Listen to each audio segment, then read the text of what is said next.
वंदे मातरम। राधे राधे। जय श्री महाकाल भक्तों।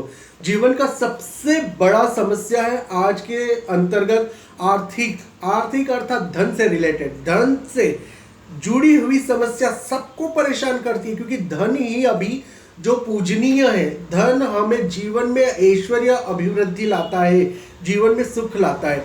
शांति तो सिर्फ आपके जीवन में आपकी सोच लाएगी, आपके सकारात्मक पॉजिटिविटी एनर्जी, जो आपके थिंकिंग है, आपकी सोच है, वही आपके घर में शांति ला सकती है।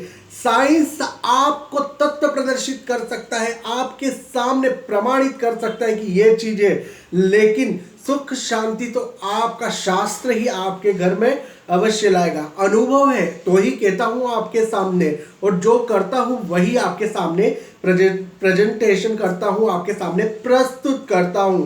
मैं आपको बता, मेरी जीवनी के अंदर मैंने जो जो चेंजेस ग्रहों की पूजा से देखे, इन अंगूठियों के साधारण मानते, लेकिन जो मैंने मेरे जीवन में चेंजेस देखे, वह परमात्मा की ऐसी लीला है, अनुकंपा है उनकी, कि मन से करा हुआ काम कभी विफल नहीं जाता। एक दिन ऐसा था मेरा भी कि मैं मेरे परिवार के सदस्यों के साथ जाता। मेरे को क्या, जीव जंतु से बहुत ही प्रेम रहता है, गायों से, कुत्तों से। ऐसा लगता है कि कहीं ना कहीं यह एक सामाजिक संबंध स्थापित कर रहे हैं, या यह भी कहीं ना कहीं अपने जीवन को जीने के लिए कुछ ना कुछ करते हैं। जैसे कूड़े करकट पे पड़े गाय माता, 33 करोड़ देवी देवता का तो वास मानते गाय माता के अंदर हम, तो उस गाय माता को कचरे में खाते देखकर आपको शर्म नहीं आती है? कुछ लोग तो इतने अच्छे हैं, मैं कह रहा हूं ना कि सभी लोगों की बात नहीं कर रहा हूं, कुछ लोग जो ऐसे होते हैं, लेकिन कुछ लोग उनकी सेवा के लिए भी तत्पर रहते हैं। मैं जब छोटा था तब मैं गायों को कुछ ना कुछ खिलाने के लिए, मेरे पास पैसे नहीं रहते थे, मैं घर से भी मांग नहीं सकता था, क्योंकि स्थिति इतनी खराब थी उस समय।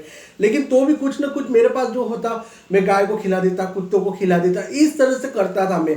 एक बार कोई बड़े सेठ, नामी सेठ लोग आए वहां पे, बड़े बड़े ट्रक भर भर के गायों को ये खिलाते वो खिलाते, तो मेरा भी मन दुखता, मैं कब ऐसा करूंगा। लेकिन मैं कुछ न कुछ खिलाने लगा, मेरे ग्रह इतने अच्छे होने लगे उसके बाद कि आज मेरे पास 3 संस्था चलाने तक का भी मैं अर्जित कर सकता हूं। और यह प्रसिद्धि सिर्फ मुझे इन ग्रहों को ठीक करने और देवी देवता और माता पिता की सेवा करने के बाद ही यह उपलब्धि मुझे प्राप्त हुई है। मैं जो कहता हूं आप उसे करके देखिए, ये मेरा जीवन का अनुभव है।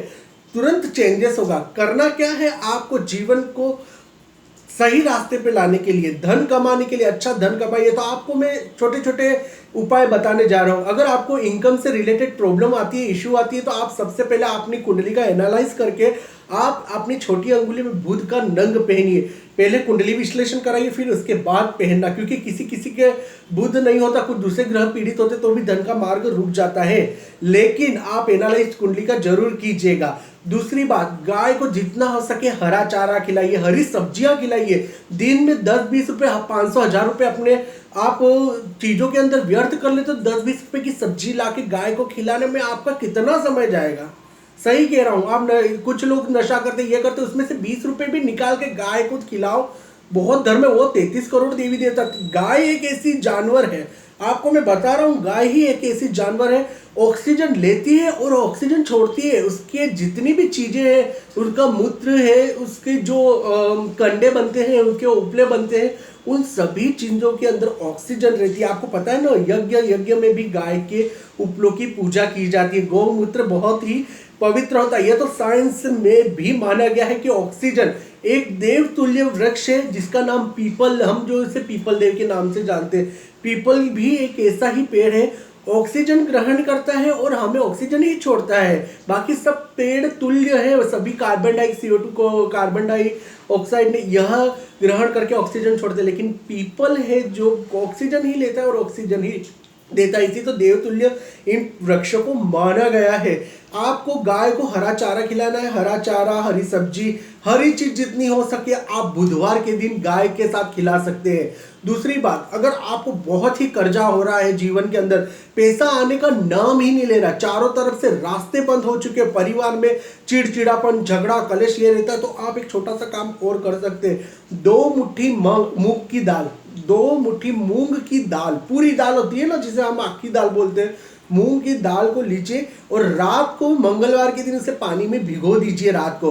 सुबह उठते ही उसके अंदर 1 चम्मच घी, अगर घी नहीं हो तो चल जाएगा, या 1 चम्मच घी और 1 चम्मच शक्कर, अगर घी नहीं हो तो चलेगा आपका, और उसको गाय को उस मूंग की दाल को खिला दीजिए। आप देखो सप्ताह भर के अंदर आपके रास्ते खुलने लग जाएंगे। अब आपका प्रश्न होगा कि हम ये कितने दिन यह उपाय को कर सकते हैं। आपका जब भी बुधवार का समय मिले, जब भी आपको बुधवार है, आपको लगे मेरे को करना है, तो आप कर दीजिए।